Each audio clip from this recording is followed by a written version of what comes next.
돌이켜보면 지구에 살았던 생명체의 90%는 약간 찬란하게 멸종했어요. 왜? 누릴 걸 다 누렸으니까. 10%는 찬란하지 못했어. 하지만 적어도 자기 잘못은 아니었어요. 근데 지구에서 유일하게 한 첫 번째 생명이 자기의 잘못으로 아주 비참한 멸종을 향해 가고 있단 말이에요. 그러니까 우리도 비참하게 멸종하지 말고 찬란하게 멸종하자. 우주 방사선과 태양풍이라는 우주 입자도 날아오거든요. 우주 입자들이 물도 쪼개고 DNA 쪽에 아래를 다 부셔버려요. 근데 지구는 자기장이 있어요. 왜? 그 액체 금속이 빙글빙글 돌면서 자기장이 만들어졌거든요. 자기장이 있어서 우린 걸 다 막아낼 수 있는데 화성에는 그 자기장이 없는 거예요. 기후 문제가 생기면 우리가 굶어 죽는 게 아니라 젊은 사람들이 전쟁 속에서 피를 흘릴 수밖에 없다. 그래서 기후 위기를 극복하는 데 필요한 기술의 95%는 이미 있습니다.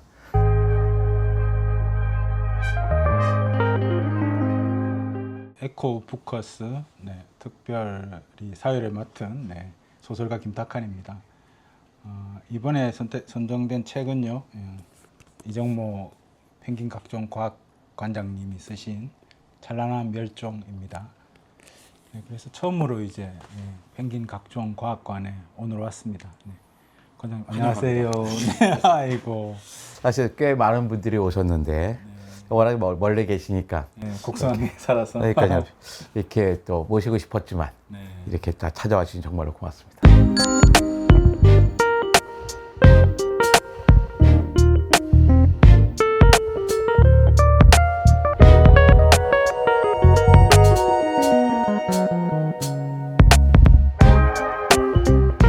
찬란한 멸종 이 책 나왔을 때 제가 이제 좀 읽으면서 든 생각은 그 서대문 자연사 박물관 때 제가 그 수업 들었던 비키스토리 생각이 나더라고요. 그래서 비키스토리 들으면서도 제가 들으면서 이제 든 생각은 와 저걸 다 쓴다고 제가 상상할 수 있는 그런 범위를 훨씬 넘어서잖아요. 우주의 탄생부터 시작해가지고 뭐 그 모든 지구의 탄생 그리고 인간의 역사 이런 것들을 다 아우르니까 인문학 자연과학 사회과학 이런 걸 다 아우르니까 저게 과연 가능할까 그리고 저게 어떤 의미가 있을까 이런 좋으면서도 약간 또 질문도 생기고 그러더라고요. 그래서 그 비키스토리와 관련해서 좀 소개해 주시고 그게 이 책과 어떤 연관이 있는지. 그러니까 빅히스토리는 역사이잖아요. 히스토리 역사잖아요. 그러니까 빅히스토리 시작도 사실은 역사학자들이 한 거예요. 역사학자들은 대개 인류의 문명이 생긴 다음부터 신석기 시대부터 막 따지기 시작하잖아요. 근데 그게 아니라 좀 확장한 거죠. 빅뱅에서부터. 빅뱅에서 우주가 만들어지는 과정.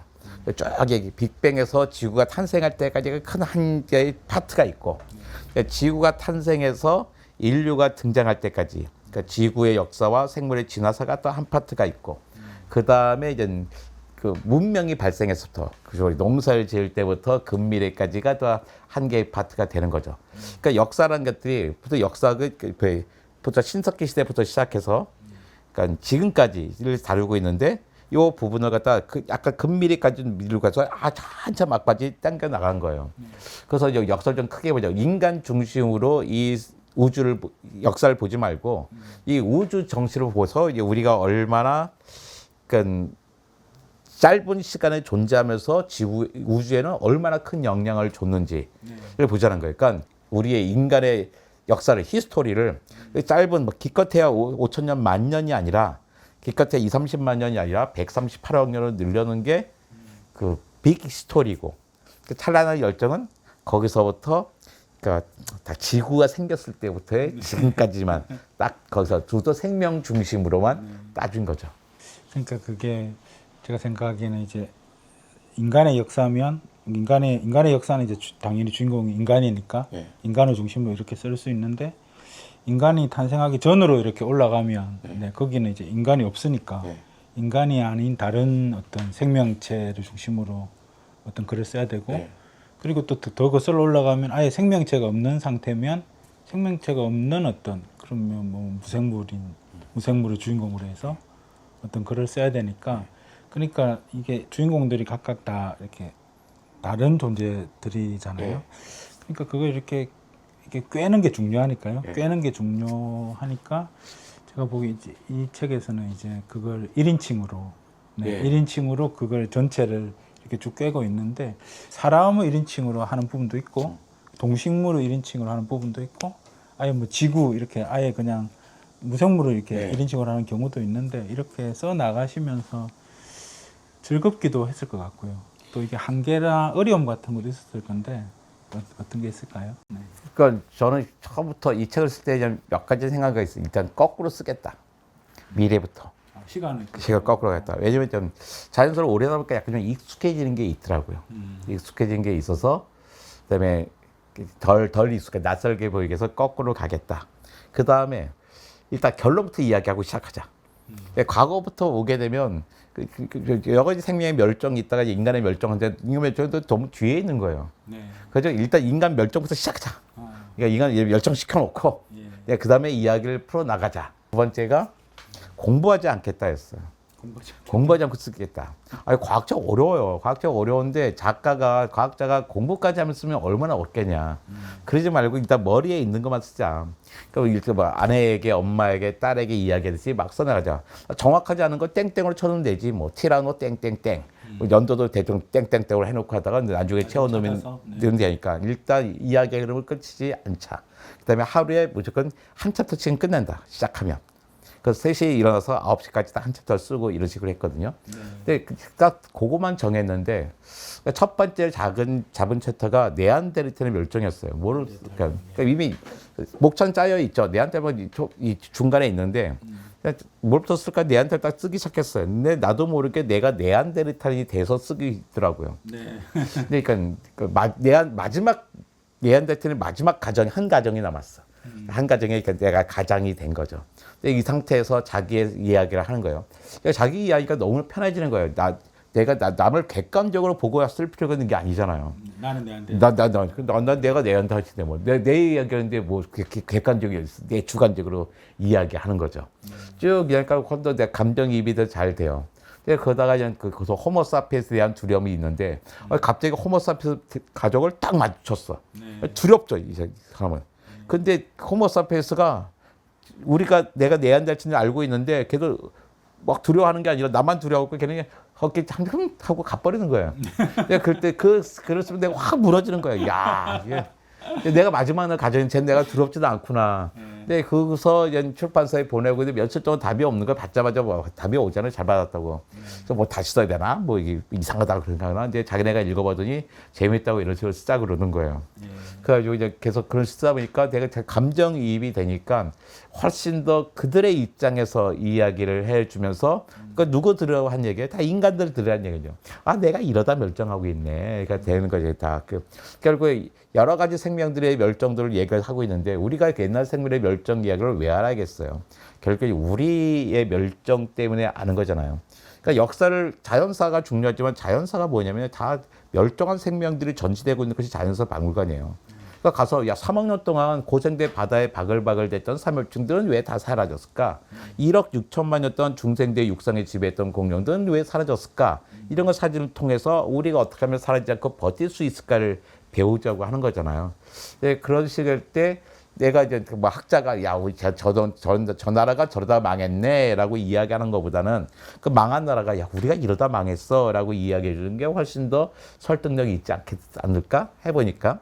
그러니까 우리 인간의 입장에서 산호가 저러다 망했구나, 공룡이 저러다 망했구나가 아니라 공룡의 입장에서 산호의 입장에서 우리가 이러다가 망하게 됐어라고 이야기해 주는 게 훨씬 우리에게 설득력이 있을 것 같아요. 그래서 이 1인칭으로 이제 쓸 때도 제가 생각했던 건 이게 어쨌든 저는 이제 소설가니까요. 제 입장에서 보면 뭔가 어떤 대상을 1인칭으로 이렇게 딱 쓰려고 들어가면 어떤 대상을 떠올리는 순간 제한되기 시작하거든요. 가령 뭐 사람에 대해서 쓰는 거랑 삼엽충을 1인칭으로 쓰는 거랑 굉장히 다르잖아요. 굉장히 다른데 근데 그런 차이 같은 것들 그거는 이제 어떤 조건을 이제 제한시키는 거니까. 쓰면서 그런 것에 대한 답답함 이런 건 없으셨나요? 그러니까 제가 사실 이렇게 처음 써봤잖아요. 내가 막 소설가다 문학가다 막 고민을 했을 텐데 사실은 그런 거 없었어요. 그냥 재미가 있었어요. 그다음에 너무 좀 급급했어요. 빨리빨리 써줘야 되는 거였고. 그러니까 어떤 장면에서는 쫙 읽으면서 이건 삼엽충이라기보다는 그냥 이정모인데 이런 생각이 드는 장면들도 좀 있더라고요. 그래서 자꾸 읽으면 부끄러워요. 그래서 독자 여러분들 한 번만 읽기를 바랍니다. 한 번만 읽읍시다. 두 번 읽으면 허점이 많이 보인다. 그래도 좀 놀라운 건 제가 이제 읽으면서 생각이 든 건 어쨌든 이게 뭐 관장님은 그냥 공부 안 하고 쭉 쓰셨다고 하지만 사실은 한 몇십 년 동안 계속 과학책을 읽어 오신 것들이 이 이야기 속에 계속 이렇게 스며들어 있는 게 아닌가. 네안데르탈 같은 경우에도 그 노래하는 네안데르탈인 그 맞아요. 책이 있지 않습니까? 네. 그래서 관장님 그 부분 딱 이야기를 거기 딱 하고 계셔가지고 아 이건 제가 그런 생각이 들었어요. 이게 책을 이렇게 쌓아놓고 지금 쓰고 있나? 네. 이게 네안데르탈이면 관련된 걸 쌓아놓고 이렇게 찾으면서 이렇게 쓰고 있는 건지 아니면 다 그냥 내려놓고 그냥 내려놓고 했다가 나중에 채워넣었죠. 네. 그래서 저 보내고 나서 이제 한 다음에 그때 확인은 나중에 하자. 그러니까 빨리 써야 된다 생각했어요. 그러니까 한 호흡으로 써야겠다. 그러니까 새벽 3시에 일어나서 9시에 딱 편집자가 출근하자마자 짱 열리게 해줘야겠다. 편집자를 좀 기쁘게 해주고 싶었어요. 하나씩 쓰고 그걸 편집반 던졌습니까? 한 챕터가 한 챕터 던지고 그 안에서 편집하고 있는 동안에 난 다음 주에 또 보내고 편집자가 이거 아니에요 이러면 어떡해요? 그거 다시 써야죠. 뭐. 그 편집자가 아니라면 다시 씁니다. 근데 재밌어야 해주셨어요. 그다음에 나중에 좀 많이 고쳐. 아직도 20세를 찍었는데 20세를 받은 다음에도 지금도 고치는 부분이 있습니다. 고치고 있어요. 네. 군데군데 또 많이 독자들께서 제안을 해주셔서 지적이라기보다는 제안을 해주세요. 이렇게 한 게 낫지 않겠냐.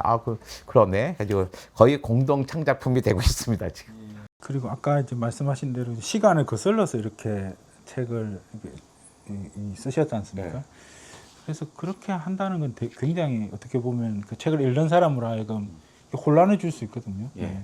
이게 쓰면서 그런 걱정 안 되셨어요? 이걸 나는 재밌게 썼지만 읽는 사람이 이걸 굉장히 시간이 거꾸로 가니까 혼돈을 느낄 거다. 제가 항상 친절한다 그러는데 친절한 사람이란 말만 하지만 사실 친절하지 않은 거예요. 그러니까 독자가 어떻게 생각하는지는 알 바가 아니었던 거예요. 알 바가 아니었고 빨리 인간을 멸종시켜야 돼. 그러니까 인간을 멸종시키고 나지 아니면 그게 너무 이런 거니까 계속 과거부터 시작해가지고 인간의 멸종까지 가려면 사람들이 계속 그 부담을 갖고 있잖아. 인간 어쩌다 멸종을. 사람들이 과거에 뭐 관심이 있겠어요. 결국에 우리가 관심이 있는데 너무 힘들 것 같아요. 나도 힘들어요. 그러니까 인간 뭐 좀 멸종시켜버려야 돼. 그러고 나면 좀 편한 마음으로 자 우리 이제 자포자기하고 자, 편하게 좀 우리는 왜 멸종했을까? 보고서 옛날 두고 하면서 우리하고 멸종이란 게 유별난 게 아니었구나. 그래서 계속 좀 확인하게 한 거죠. 근데 거꾸로 쓰는 게 지금 생각하면 되게 잘한 것 같아요. 그러니까 처음부터 썼으면 너무나 자연스 책 많잖아요. 너무나 뻔한 책이 되지 않았을까?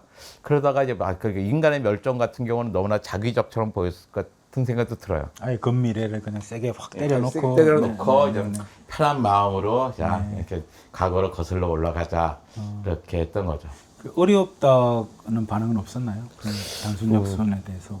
시간에 대해서는 뭐 그런 생각 얘기를 많이 듣지는 않았어요. 근데 사람들은 오는 반응들이 뭐냐면, 그러니까 괴롭지 않았다.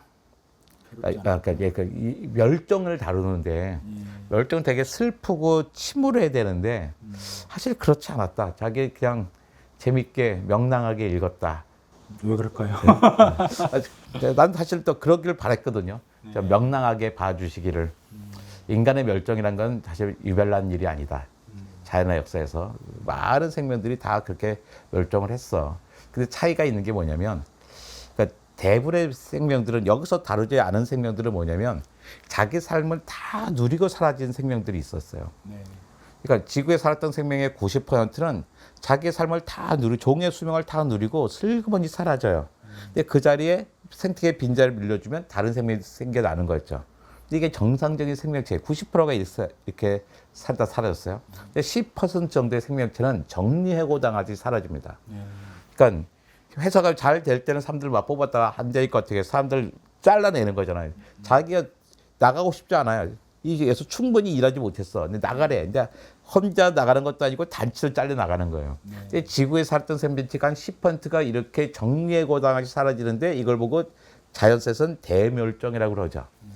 근데 좀 보면 돌이켜 보면 지구에 살았던 생명체의 90%는 약간 찬란하게 멸종했어요. 왜 누릴 걸 다 누렸으니까. 10%는 찬란하지 못했어. 하지만 적어도 자기 잘못은 아니었어. 근데 지구에서 유일하게 한 첫 번째 생명이 자기의 잘못으로 아주 비참한 멸종을 향해 가고 있단 말이에요. 그러니까 이제 우리도 약간 좀 찬란하게 멸종해야지. 근데 방법은 뭐냐? 과학과 기술로 하면 되지 않을까. 이걸 충분히 넘겨 나가자. 그 얘기는 남아 있진 않지만 하고 싶었던 얘기는 그런 얘기였죠. 그러니까 자연스럽게 이제 던지고 싶은 질문이기도 한데, 그러니까 6번째 대멸종 이야기도 뭐 제가 들은 지도 한 10년 넘었던 것 같아요. 네, 그때부터 계속 됐는데, 그 어쨌든 6번째 대멸종 이야기도 하고 인류세 이야기도 막 하고 그러면서 인간이 이제 이런 대멸종을 시작했고, 네. 그래서 이런 상태로 가면 이제 대멸종에 이를 것이고, 근데 이 대멸종을 막을 수 있는 것도 인간이고, 그러니까 이제 결자 해지 뭐 이런 이야기들을 막 하는데, 근데 사실은 그 인간들이 이런 상황들을 계속 만들어 왔기 때문에 이런 상황들을 이제 하지 않고 반대로 돌린다는 건 굉장히 어려운 일이 아닐까요? 네. 근데 쭉 보면 인간들이 문제도 일으키지만 문제를 해결도 하더라고요. 이런 거 이렇게 1990년대까지만 해도 매달 뉴스에 남극상공의 오존 구멍이 커졌다 이런 얘기 엄청 많이 나왔어요. 네. 근데 요즘 안 나오잖아요. 그게 사실 자포자기한 게 아니라 오존 구멍이 정상적인 크기로 줄어든 거예요. 해결한 겁니까? 그렇죠. 오존 구멍이 왜 생겼냐면 왜 프레온가스 때문에 생겼잖아요. 냉장고, 에어컨에서는 냉매대를 썼단 말이에요. 근데 그걸 뭐 파월 크리천을 비롯한 3명의 화학자가 밝혔어요. 그리고 노벨상도 받습니다. 그래서 사람들이 바뀌어요. 우리가 쓰는 프레온가스 때문에 오존 구멍이 커져? 쓰지 말지 뭐 하고 30여 년 동안 안 썼어요. 안 썼더니 정상적인 크기로 줄어들어 있는 거예요. 그다음에 산성비. 예전에 제 대학 다닐 때마다 산성비 맞으면 대학 동기 여자애들이 하고 큰일 난다 그랬어요. 산성비 너 비 맞으면 비 맞으면 대머리 돼 그랬단 말이에요. 근데 요즘 비만 돼서 큰일 나다고 생각하지 않거든요. 산성비가 아니라 정상적인 비가 내리고 있습니다. 그러니까 우리는 문제를 익히기도 하지만 문제를 해결도 하고 있는 거예요. 근데 지구에 우리가 가장 닥친 문제가 뭐 여러 가지 있지만 가장 큰 건 역시 기후 문제잖아요. 기후 문제, 플러스 쓰레기 문제, 뭐 생명 다양성의 문제들이 쭉 있어요. 근데 이것을 초점을 맞춰서 기후 문제를 얘기한다면 우리가 1.5에서 막자는 얘기 막 하다가 작년부터 재작년부터 1.5도 얘기 안 한단 말이에요. 안 한 이유가 해결돼서가 아니라 1.5를 이미 넘어서 버렸기 때문이죠. 근데 넘어섰지만 또 과학자들이 1.5를 그렇게 강조하던 과학자들이 입 다물고 있는 거 보면 왜 그래? 1.5도 보면 큰일 날 것처럼 하더니 X의 과학과 기술이 엄청나게 발전하고 있는 거예요. 그래서 기후 위기를 극복하는 데 필요한 기술의 95%는 이미 있습니다. 그 기술을 사용할 의지가 없을 뿐인 거죠. 그러니까 의지만 불러일으키면 되는 거예요. 그러니까 난 그래서 좀 충분히 해볼 만하다고 생각합니다. 이 상황도. 그러니까 지금 상황에 아무것도 안 하고 있으면 한 2500년이 아니라 2150년도 끝날 수밖에 없을 거라 생각이 들어요. 근데 인류가 그런 생명체가 아닌 것 같아요. 저 인류에도 조금 더 이제 긍정적으로 봐서 이 문제를 해결할 거다. 그러니까 제 대표적인 게 이런 거죠. 에너지 전환 되겠어? 한단 말이에요. 근데 과학자들 생각했던 것보다 훨씬 빨리 변하고 있어요. 작년에 1년 동안 전 세계에서 새로 설립한 태양광 발전소가 450기가와트예요. 풍력 발전소가 120기가와트입니다. 1기가와트가 얼마냐면 우리나라 한빈 원전 한 기가 1기가와트예요. 이게 뭐냐면 전 세계 작년 1년 동안에 원전 570개만큼의 태양광 발전소와 풍력 발전소를 세운 거예요. 그러다 그렇게 태양광이 막 늘어나다 보니까 올해 4월 달이 되니까 전 세계의 태양광 발전량이 전 세계 원자력 발전량을 초과해 버렸어요. 그러니까 우리나라를 제외한 전 세계가 정말 어마무시하게 변하고 있습니다. 우리는 왜 그렇죠? 그러니까 우리나라가 정책의 문제였던 거죠. 그러니까 그렇지 않아도 늦었었는데 한 3년간 거꾸로 가버렸던 거예요. 핵발전소 계속 한다 그러고. 네. 난 사실은 핵발전소만 견딜만 하다 생각해요. 근데 핵발전소는 지을 수가 없어요. 그러니까 우리나라 대통령 선거에 출마한 사람이 핵발전소 찬성하잖아요. 손해보는 표보다 얻는 표가 많을 거예요. 우리나라에서는. 왜? 대한민국 국민은 원자력 발전소의 친화도가 상당히 높은 나라더라고요. 그런데 그게 조심하셔야 되는 게 대통령 선거 나갈 때만 그래요. 도지사나 시장 선거 나갈 때 원자력 발전소 찬성하잖아요. 100% 떨어집니다. 그러니까 원자파서 좋아. 하지만 우리 동네는 못 지어라는 게 돼 있는 거예요. 그러니까 지을 수가 없는 거예요, 거기다가. 예, 거기에 이제는 뭐 아무리 좋은 전기가 어떻다 해도 이제는 의미가 없어진 거잖아요. 그러니까 우리가 경쟁하는 건 핵발전소가 아니라 그냥 석탄 화력 발전소죠. 그러니까 석탄 화력 발전소가 여전히 전 세계에서 가장 많은 걸 차지하고 있는데, 근데 그것도 2025년 말이 되면 전 세계의 그 석탄 화력 발전량보다 신재생 에너지 발전량이 초과할 거로 예측하고 있거든요. 이 얘기 뭐냐면 2026년부터는 더 이상 신재생 에너지는 착한 나라가 쓰는 예쁜 에너지가 아니라 세계 경제의 표준이 된다는 거예요. 그러니까 약간 좀 편해졌어. 옛날에는 야 신재생 에너지 써야지 뭐 해야지 지구 지켜야지 막 그러면 그래 중요한 얘기지만 내가 먹고 사는 게 바빠 이렇게 됐단 말이에요. 이제 편한 게 뭐냐면 우리가 신재생 에너지를 해야 되는 이유가 뭐냐면 기후를 어떻게 하려고 하는 게야 우리가 일자리를 계속 유지하기 위해서는 우리가 수출을 계속하기 위해서는 이게 필요해라고 이제 설득을 할 수가 있는 시대가 돼버린 거예요. 그리고 심지어 재밌는 거 봤는데요. 아프리카가 발전에서 신재생 에너지 차지하는 비율이 아프리카도 24%입니다. 24%요. 와. 후발 국가의 장점이긴 하죠. 네. 근데 우리나라는 9.7%예요. 아프리카보다 훨씬 못하는. 훨씬 못 들어가니까 우리 뒤에는 산유국 뭐 이런 거밖에 없어요. 근데 이거 보면 되게 답답한 게 우리가 돈도 있고 기술도 있단 말이에요. 그러니까 하면 되는 거예요. 정책이 없었을 뿐이에요. 근데 어떤 환경 담당 선생님께서 그러시더라고요. 교사 연수하는데 아니 좋죠. 그분이 어떻게 환경 운동 담당 선생님인지 모르겠는데 우리나라가 다 좋지만 지형상 한 재생에너지가 안 좋잖아요. 선생님 말씀하시는 거예요. 내가 깜짝 놀랐어요. 그래서 뭐 말씀드렸어요. 아니 독일을 찾아보세요. 세계 지도에 마음속에 세계 지도를 그려보세요. 독일을 찾아보세요. 독일 여기 있어요. 우리나라 찾아보세요. 우리나라 여기 있어요. 독일의 가장 남쪽과 우리나라 가장 북쪽을 비교해 봅시다. 독일도 위에 있죠. 독일의 가장 남쪽의 위도가 8도나 높아요. 중점을 치면 15도 차이가 납니다. 누가 햇빛이 좋겠어요. 우리나라 햇빛이 훨씬 좋죠. 독일은 바다가 북쪽밖에 없어요. 여기 삼면이 바다입니다. 해상 풍력도 마찬가지예요. 영국은 해상 풍력 발전소 세우려면 바다 깊이가 40m예요. 우리나라 서해안은요 20m 위에 세울 수 있거든요. 누가 보더라도 우리나라가 훨씬 더 유리하죠. 그러니까 우리는 이제 하면 되는 것 같아요. 심지어 올해 정부가 바뀐 다음에 올해 말까지 그러니까 전라남도에서만 태양광 신재생 에너지를 송전망과 연결하겠다는 게 4.5기가와트 뜨더라고요. 4.5기가와트면 완전 4개, 5개, 5개만큼을 연결을 하겠다는 거잖아요. 그게 간단해요. 그냥 한전이 사주기만 하면 되는 거거든요. 이렇게.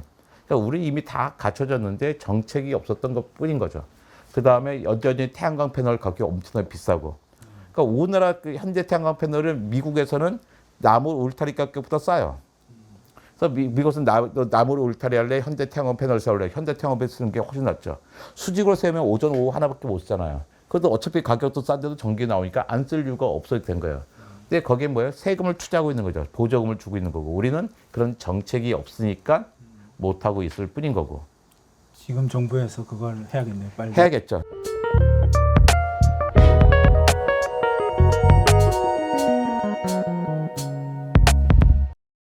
그 멸종을 약간 좀 엉뚱한 이야기일 수도 있는데 그 멸종이 이제 그런 방식이 아니고 기후 위기나 이런 방식이 아니고 이 지금도 뭐 계속 전쟁이 일어나고 있잖아요. 네, 요즘 가장 가슴 아픈 게 이제 팔레스타인 어린이들 막 죽이고 막 이러고 있는데 그것도 그런 방식으로 이렇게 전쟁을 통해서 인류가 이렇게 멸종되고 뭐 이럴 가능성들은 어떻게 생각하십니까? 그게 더 크죠. 예를 들어서 자 예전에 제주도 남쪽에서 잡히던 물고기가 목포쯤 잡혀요. 상관없어. 소비자 입장에서 뭐 제주도 잡던 목포를 또 뭔 상관이에요. 완도 신화에서 나오던 김이 군산 태안에서 나옵니다. 소비자는 상관없어요. 대구에서 나온 사과가 저기 양구에서 나와요. 상관없단 말이에요. 근데 우리는 가서 잡으면 돼요. 나무도 옮겨 심으면 돼요. 근데 문제 뭐냐면 기후가 바뀌었죠. 곤충들도 서식지를 바꿔요. 올라가죠. 네, 올라가요. 근데 곤충들은 날아갔으니까 옮겨오는데 곤충들의 먹이 식물들은 그 속도를 쫓아오지 못하죠. 그러니까 곤충과 식물 사이에 싱크로가 안 맞아집니다. 그러니까 그 식물이 딱 나왔을 때 곤충이 나와서 딱 수분도 시켜줘야 되고 그러니까 곤충이 나왔을 때 그 꽃이 펴서 자기도 뭐 먹을 게 있었는데 안 맞기 시작한 거예요. 그러니까 뭐 한꺼번에 뭐 1억 1천만 마리의 그 벌이 살아났다 이런 얘기 나오잖아요. 그러니까 뭐가 생겨요? 식량 위기에 빠질 수밖에 없습니다. 특히 우리나라 같은 경우는 식량 자급도가 42%밖에 안 돼요. 곡물 자급도는 25%밖에 안 됩니다. 지금은 문제 없죠. 지금은 어때요? 저기 반도체 팔아서 유조선 팔아서 얼마든지 사올 수 있어요. 근데 앞으로도 계속 그럴까? 그러지 못할 거란 거죠. 그 아주 좋은 예가 그 중동 국가의 민주화예요. 중동 국가가 2010년에 한꺼번에 쫙 민주화가 됩니다. 근데 그 나라 사람들은 그 가다피 이런 독자들 밑에 수십 년 동안 잘 살았던 사람들이에요. 근데 왜 1년 동안 딱 계속 바뀌어요?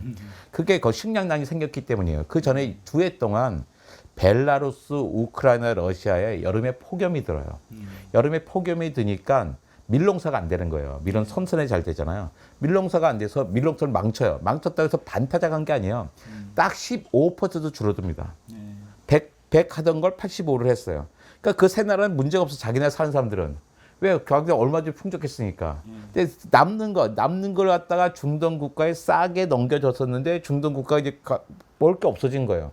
내가 독재는 참았지만 이건 못 참겠어 하고 나라를 뒤집어 버리는 거죠. 그러니까 1789년에 프랑스 혁명, 1918년에 러시아 혁명도 비슷해요. 뭐 그전에는 압제가 없었나요? 근데 식량에 문제가 생기니까 역사를 막 뒤집어 버렸단 말이에요. 근데 우린 지금 태평성대에 살고 있는 것 같아요. 전 전쟁 끝난 지 10년 후에 태어났어요. 이 얘기 뭐냐면요. 대한민국 공무원 가운데 전쟁을 경험해 본 사람은 한 명도 없다는 거예요. 그러니까 우리나라 모든 가정이 그래요. 할아버지, 아버지, 손자가 다 전쟁을 경험하지 못했어요. 가끔가다 태극기 할아버지들이 니네가 전쟁을 알아 그러는데요. 자기네들도 몰라요. 전쟁을 알려면 어떻게 1953년에 한 10살은 됐어야 되잖아요. 그러니까 1943년생쯤 돼야 된단 말이에요. 지금 얼마예요? 80이네요. 80. 네. 그렇죠.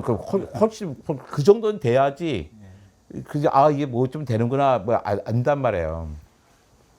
근데 우리가 닥친 문제가 그거 같아요. 그러니까 우리 딸뿐만 아니라 전 세계가 기후 문제가 생기면 식량난과 물 문제가 생길 거고 정치인들은 그걸 풀 수 있는 방법이 뭐야? 전쟁이라고 생각할 거죠. 그래서 기후 문제가 생기면 우리가 굶어 죽는 게 아니라 젊은 사람들이 전쟁 속에서 피를 흘릴 수밖에 없다. 그래서 이 기후 문제는 결국 뭐 해야 된다? 평화 문제라고 생각해요. 네. 기후와 평화. 네. 우리가 이 기후 문제 해결하지 못하면 우리는 또 한 번의 그 전쟁의 소용돌이에 빠질 수밖에 없다. 우리뿐만 아니라 전 세계가 지금 태평성대에 살고 있는데 러시아, 우크라이나, 가자 지구와 침략한 이스라엘 요 문제 빼놓고는 사실 전 세계 평화는 없잖아요. 우리 전 세계에서 이런 적이 얼마 있었겠어요.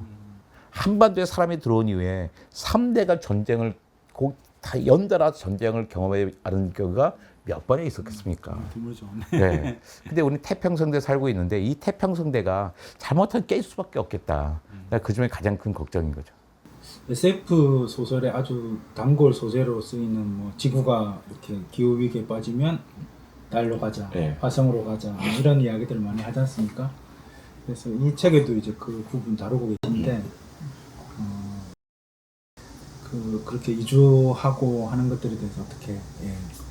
그러니까 화성을 뭐 테라포밍 하자 이런 얘기 많이 하잖아요. 예. 화성을 지구화하자. 그렇죠. 테라가 지구고 폼이 형태니까 지구 화성을 행성을 개조해서 지구처럼 만든 걸 테라포밍이라고 그래요. 사람이 가서 살 수 있게. 예. 저는 화성 탐사를 되게 찬성한 사람이고 우리도 언젠간 해야 된다고 생각해요. 과연 화성에서 살 수 있을까? 화성이 여러 가지 문제가 있는데 이제 첫 번째가 문제가 멀다는 겁니다. 그러니까 빛의 속도로 지구에서 달까지는 1.3초밖에 안 걸려요. 1.3초밖에 안 걸리는 달 근처를 돌아본 사람이 27명이고 내려본 사람이 12명밖에 안 돼요. 화성은 가장 가까울 때가 3분 2초예요. 가장 멀 때는 한 23분쯤 걸리고 이건 포기하고 가장 가까울 때 3분 2초나 걸려요. 아니 1.3초밖에 안 걸린데도 27명 돌아보고 12명 내려봤는데 3분 2초나 걸린 것을 누가 가겠어요. 그러니까 여태까지 화성에 가는 표가 꽤 많이 팔렸습니다. 근데 그 표가 다 한결같이 편도표였어요. 돌아오지 않는 거. 그러니까 데려다만 주는 거야. 그 살다 죽는 거죠. 알아서 해라. 아니 로켓가 있는데 로켓 요만큼만 어떻게 사람 타는 거고 나머지는 다 연료통과 추진체잖아요. 돌아오면 이게 또 있어야 된다면 이게 불가능한 거예요. 거기다가 화성에는 어떻게 우리만 살 수 있나요? 다른 식물, 다른 동물도 있어야 되잖아요. 그러니까 어떻게 그걸 동물, 식물을 싣고 갈 수는 없으니까 미생물만 갖고 가야 돼요. 미생물만 갖고서 바다에 풀어놔서 진화를 시켜 나가야 되죠. 생태계를 바꿔야 된단 말이에요. 근데 바다도 없어. 바다만 있다고 되는 게 아니라 밀물과 썰물을 만들어야 돼. 바다 섞어야 되니까. 그러니까 달도 있어야 돼. 근데 달은 2개나 있는데 너무 조금해서 밀물과 썰물을 못 만들 것 같아. 근데 바다는 어떻게 만들 거야? 근데 왜 거기는 바다가 없어? 지구는 바다가 있고 왜 화성에는 바다가 없을까? 그런 생각이니까 화성 바다는 다 말라버린 거예요. 그 어떻게 보면 마르게 아니라 쪼개진 거예요. 왜냐면 태양에서는 빛만 오는 게 아니라 가시광선, 자외선, 적외선만 오는 게 아니라 우주 방사선과 태양풍이라는 우주 입자도 날아오거든요. 우주 입자들이 물도 쪼개고 DNA 쪽에 아래도 다 부셔버려요. 근데 지구는 자기장이 있어요. 왜 그 액체 금속이 빙글빙글 돌면서 자기장이 만들어졌거든요. 자기장이 있어서 우린 걸 다 막아낼 수 있는데 화성에는 그 자기장이 없는 거예요. 그러니까 우리는 소수가 가서 어떤 국지적인 자기장을 만들어서 아니면 뭘 만들어 가지고 숨어 살 수 있죠. 하지만 우리가 생태계를 만들 수는 없는 거예요, 기본적으로. 그러니까 나는 테라포밍이 기본적으로 불가능하다 생각합니다, 화성을. 근데 설사 우리가 화성을 테라포밍할 수 있는 능력이 있다고 해봐요. 능력도 있고 자원도 있고 에너지도 있고 열정도 있어요. 그러면 뭐하러 화성을 테라포밍해요? 지구를 잘 지키고 살면 되는 거지. 근데 그걸 누가 하냐면 그 일론 머스크니 뭐 아마존 사장이니 이런 사람들이 자기가 500년, 600년 살게 다시 개인적인 욕망에서 출발한 것들이잖아요. 난 우리도 화성에 탐사를 해대고 화성에 또 많은 투자를 하기를 바랐지만 우리 화성을 투자하고 탐사하는 이유가 생명의 근원을 밝힌다든지 우주의 비밀을 밝히는 게 아니라 소수의 사람이 가서 좀 평생 잘 안전하게 살아보겠다 그런 욕망이라 한다면 그럼 뭐 되지도 않을 거지만 우리가 거기에다가 열광할 필요는 없다고 생각합니다. 6번째 대멸종을 막기 위해서 이제 여러 가지 말씀을 해주셨는데 당장 우리나라에서 지금 제일 시급한 일, 또 관장님이 나도 참여해서 이런 걸 한번 해보고 싶다 이런 일 뭐가 있을까요? 그러니까 여러 가지 면을 가진데요. 일단 기후의 변화, 기후 에너지 전환이죠. 에너지 전환은 이제 되게 크게 하는 거고 기후 문제, 플라스틱 문제, 생명 다양성의 문제가 다 있다고 생각해요. 이제 기후 문제 생각해 보면 일단 사람들이 개인이 할 수 있는 게 뭐냐, 옷 조금 사는 걸 생각합니다. 옷을 조금 산다. 네, 이산화탄소 10%가 옷을 만들고 유통하는 데 생기거든요. 그게 옷이 중요한 게 뭐냐면 이 옷 때문에 아프리카 같은 데가 경제 개발이 안 되는 거예요. 그러니까 오늘 경제 개발 어떻게 했어요? 제가 섬유 산업을 시작했잖아요. 제가 이제 저는 그 메이커 제품을 아프리카 가서 처음 사봤어요. 아프리카에 시장 가잖아요. 산더미처럼 싸놓고 팔아요. 다 우리가 버리는 헌어 수집해가지고 야 우리도 경제 개발 좀 해야겠어. 해보자. 이제 자기네가 아무리 잘 만들어도 선진국이 갖다 버린 것만큼 잘 만들 수가 없는 거예요. 경제 개발이 되지도 않아. 거기다 그냥 거기도 포화 상태가 되니까 어때요? 저 안데스 산맥에다 산더미처럼 쌓아놓고 있습니다. 산 위에다가. 그러니까 쓰레기 문제도 어마어마하게 많이 발생하잖아요. 이산탄소도 생기고. 근데 그러니까 거기 동물들이 이상하게 먹고 죽어나가고 있고. 그 다음에 저는 이렇게 소고기, 양고기 이런 걸 줄이는 것들. 그러니까 채식까지는 아니더라도, 그러니까 지구에 중요해서 소고기, 양고기만 누가 채식 지향으로. 그렇죠. 내가 내 돈 내고만 먹지 말자 하면 큰 도움이 된다고. 남이 사주는 먹자. 예. 왜 사회생활하기 힘들고 막 그러니까 내가 그렇게 철저하게 못하겠더라고. 하지만 최소한만큼 하자. 그 다음에 그 5대 도시만이라도 난 대중교통을 무료화해야 된다고 생각해요. 5대 도시랑 큰 도시요. 큰 도시, 뭐 서울, 뭐 인천, 뭐 이런 데 있잖아요. 너무나 잘 돼 있는 데, 그러니까 경기도 전역 이런 데들. 네트워크 잘 되는. 사실 더 편해요. 제가 이제 9년째 대중교통으로 다니거든요. 그러니까 지방에서 지방에 연결처럼 안 돼요. 지방 어렵죠. 네, 무슨 장수 사시는 분들에게, 곡성 사시는 분에게, 양구 사시는 분에게 대중교통 타세요. 나 이렇게 말 못 해요. 거의 차 있어야 돼요. 그런데 서울 이런데, 서울이나 부산 이런데 대중교통 훨씬 더 편해요. 근데 이것을 무료로 해주는데 되는 거죠. 어차피 시민들이 돈 내잖아요. 시민들 돈 낼 거 세금 내면 똑같은 거잖아요. 이렇게. 그래서 공용화해 나가고. 목포 같은 경우도 결국에 공용화하기로 했잖아요. 그러니까 유럽도 다, 독일도 다 공용화돼 있거든요. 룩셈부르크는 기차마저도 다 무료예요. 룩셈부르크 그렇습니다. 룩셈부르크. 작은 나라긴 하지만 큰 나라에서도 도시별로 그렇게 많이 하거든요. 그러니까 오슬로 같은 경우는 시내 한복판에 주차비를 하면 1시간에 8만 원이라고 하더라고요. 그들이 그렇게 잘 사는 건 아니잖아요. 그 부자야? 돈 내. 바빠? 그거 갖고 와서 해. 하지만 그게 아니라면 다 대중교통 해. 그 정책을 하면 자가용이 확 줄어들겠네요. 확 줄어들죠. 제가 살았던 보인한 도시도 가장 그 중앙도가 있어요. 그 차가 양쪽에 2차선씩이었어요. 길이 막혀요. 그 어떡하나 길을 넓힐 수가 없어요. 옛날 때 어떻게 넓히나 했더니 길을 줄여버리더라고요. 2차선은 1차선을 줄여버려요. 차선 넓게 하고 이 자전거 줄하고 차가 다닐 수가 없어. 그래서 주차비 높이고. 그러니까 사람들이 잘 안 갖고 오니까 그냥 더 잘 빠져야죠. 그러니까 그것도 또 다른 방법일 수 있을 까 생각이 들어요. 그러니까 개인들이 할 수 있는 것들은 저렇게 남자들이 여름에 반바지 입고 겨울에 넥타이 매고 따뜻해지니까.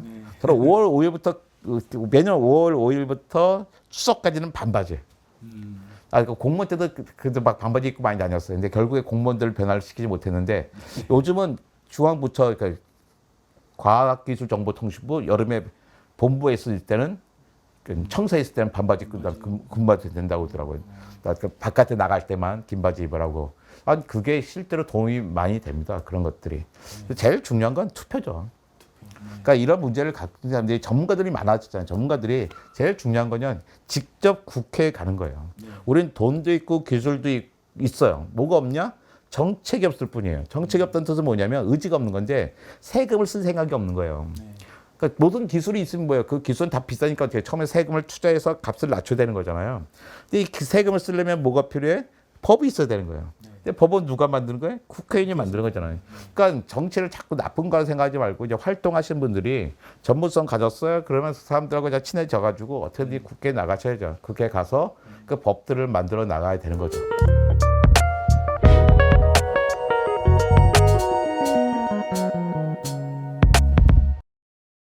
대멸종을 다루셨는데 대멸종에도 끝끝내 이제 살아남은 생물이 상어잖아요, 상어. 네, 네. 그래서 상어는 대멸종을 어떻게 견뎌냈을까? 그러니까 상어가 네 번의 대멸종을 거쳤어요. 2번, 2, 3, 4, 5, 네 번의 대멸종을 거쳤는데 오해하지 마야 될 것은 그 옛날에 살았던 상어가 여기까지 지금까지 살아남은 건 아니에요. 한 상어가 이렇게 네 번에 다 극복한 건 아니죠. 아니죠. 그래서 계속 종들이 바뀌었죠. 그래서 대멸종 때 사라지지 않은 게 아니라 그냥 평소에 사라진 거죠. 그런데 다른 것들은 어쨌든 속 단위에서 막 사라지고 있는데 예를 들어 상어란 것들은 속 단위가 계속 남아있을 수가 있어. 이건 대단한 거잖아요. 근데 아이들은 비밀이 있어요. 보니까 유연성이더라고요. 네, 유연성. 그러니까 고집하지 않아요. 먹이도 고집하지 않고 서식지도 고집하지 않아요. 환경이 막 바뀌어? 그러면 딴 데 가서 사지 뭐. 먹던 거 없어. 딴 거 먹지 뭐. 이런 된 거예요. 되게 유연해요. 근데 유연하지 못한 생명들이 주로 많이 사라지거든요.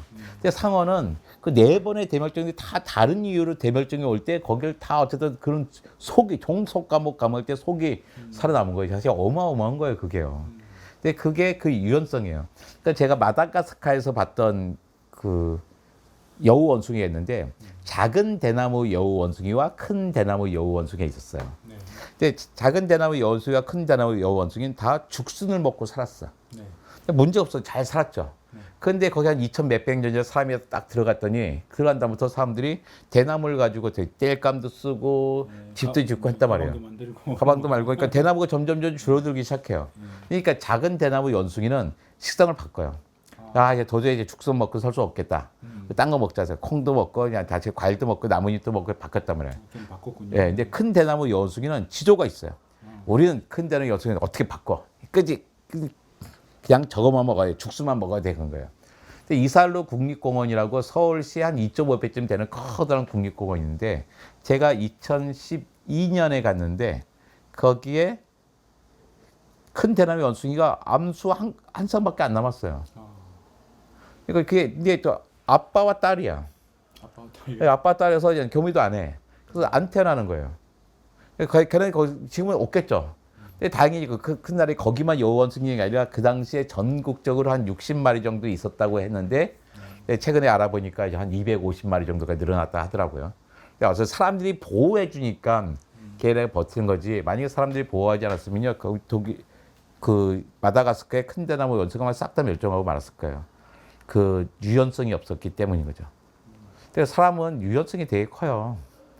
서식지도 사실 개미보다 더 넓어요. 1만 4천 종의 개미의 서식지보다 아마 사람의 서식지가 더 넓을 겁니다. 그리고 먹이도 그러면 이것저것 가리지 않고 잘 먹고 사람들은 되게 사실은 상어와 비슷해요. 유연성이 되게 큽니다. 그래서 좀 더 잘 버틸 수 있을 거라고 생각을 하죠. 근데 상어는 되게 존경스럽죠, 상어들은. 마지막으로 이제 제목이 찬란한 멸종이잖아요. 예. 그래서 이게 관장님 지으셨나요? 이게 찬란한이라는 이 수식어가 뭔가 의미심장한데. 예. 저는 찬란한 멸종의 찬란한 생각했죠. 제가 제목은 제가 정한 거 아니에요. 찬란한 멸종의 책에 나오긴 하지만, 근데 그 마케터가 정한 이름이 찬란한 멸종으로 왔어요. 그때 내가 그래 이거야 그랬어요. 네. 아, 그래. 내가 말하고 싶은 게 바로 이건데 난 차마 멸종에 찬란하다고 붙여서 제목을 붙일 생각 못했는데 찬란한 멸종을 딱 붙이고 나니까 그러니까 내가 흔히 말하는 왜 야마가 잡히는 거잖아. 이렇게 딱 그래 내가 말하고 싶은 게 바로 이거였던 거지. 그러니까 멸종은 나쁜 게 아니다. 저는 공룡을 좋아해요. 하지만 공룡같이 살고 싶은 생각은 눈꽃만큼도 없어요. 공룡이 다 사라졌기 때문에 생태계 빈자리에 우리가 생길 수 있었던 거예요. 그러니까 멸종은 그러니까 나쁜 게 아니에요. 다음 세대의 생명들에게 자리를 물려주는 거예요. 그러니까 이 자리에 둘이 살 수는 없거든요. 그러니까 생태계 누군가 사라져줘야 생태계 빈자리 생겨서 새로운 생명이 생기는 거잖아요. 그러니까 멸종이 있어야 진화가 일어날 수 있단 말이에요. 그러니까 내가 멸종당하지 않는 게 중요한 거지. 인간이 등장하기 전까지 생명의 멸종이 뭐가 문제겠어요. 이거 또 오해하시면 안 돼요. 그럼 딴 생명의 멸종도 괜찮다는 거 그렇지 않아요. 달팽이, 지렁이, 풍뎅이, 집밥꿀이 다 중요해요. 예전에는 누가 나다 멸종됐잖아요. 그 자리에 누가 생겨났어요. 또 멸종은 또 생겨나고. 그런데 산업혁명 이후는 멸종 수도 너무 빨라지다 보니까 누가 멸종한 자리에 누가 생기기 전에 또 멸종돼 버려. 그래서 먹이 그물, 생명망이 라이프 웹이 되게 느슨해졌어요. 옛날 같으면 왜 모기장 같이 촘촘한 그물이라면 몇 군데 끊어져도 이 그물로 고기를 잡는데 문제 없을 거예요. 근데 축구 골대 네트처럼 느슨한 생태망이 돼버렸어. 몇 군데 끊어지면 어떡해요? 고기 못 잡수다 다 새나가지. 지금이 딱 그런 생태계가 된 거예요. 그래가지고 이제 멸종이 지금은 너무나 두려운 일이 됐어요. 그래서 내가 모르는 생명의 멸종도 있으면 안 돼. 너무나 걔가 멸종되면 우리 인간도 멸종될 것 같아. 이런 거예요. 그러니까 지금까지 살았던 생명체의 90%는 찬란하게 멸종한 거예요. 자기 종의 수명을 다 누리고 슬그머니 사라지면 그 자리에 다음 생태계를 다음 생명에게 물려줬기 때문에. 근데 10% 정도의 생명체들은 찬란하지 못했어요. 정유해고당 같이 사라졌단 말이에요. 근데 자기 잘못은 아니었어요. 자연적인 문제였어요. 대륙이 합쳐진다든지 운석이 부딪힌다든지 화산이 터지는 문제가 있었단 말이에요. 근데 지금은 그렇지가 않아요. 6번째 대멸종은 사실은 되게 간단한 거예요. 우리가 뭐 화산 막을 수 있나요? 못 막잖아요. 근데 지금 6번째 대멸종, 되게 1950년 시작된 인류세를 6번째 대멸종인데 이때는 너무나 간단한 이유예요. 인간 때문에 이런 문제가 생긴단 말이에요. 그러니까 우리가 화산을 막지는 못하지만 인간의 행동은 바꿀 수 있잖아요. 너무나 간단한 거죠.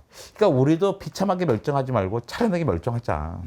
근데 우리는 인간은 좀 뭐 많이 살아요. 수십만 년, 한 100만 년을 살아야 되는 동물인데 기껏 30만 년밖에 안 되는데 짧으면 뭐 몇백 년, 길어야 뭐 1000년 이더밖에 안 남았는데 말이 되냐. 우리도 찬란하게 멸종해야지. 어떻게? 찬란하게 멸종을 어떻게 해야지. 과학과 기술이 필요해. 그 생태계도 잘 보존하고 이 기후 더워지는 것도 저 이제 자제시키고 인구가 늘어나는 것도 어떤 100억 이내에서 좀 마무리하려고 좀 노력을 해야 되고 이런 것들을 다 촘촘히 나가야 되는 거죠. 그런 의미에서 찬란한 멸종이 되겠습니다. 그러니까 우리의 멸종, 찬란하게 멸종, 우리 꿈이다. 비참하게 멸종하지 말고 찬란하게 멸종하자. 뭐의 힘으로? 과학과 기술의 힘으로 한번 극복해보자. 그러니까 한 게 이 책으로 하고 싶은 이야기입니다.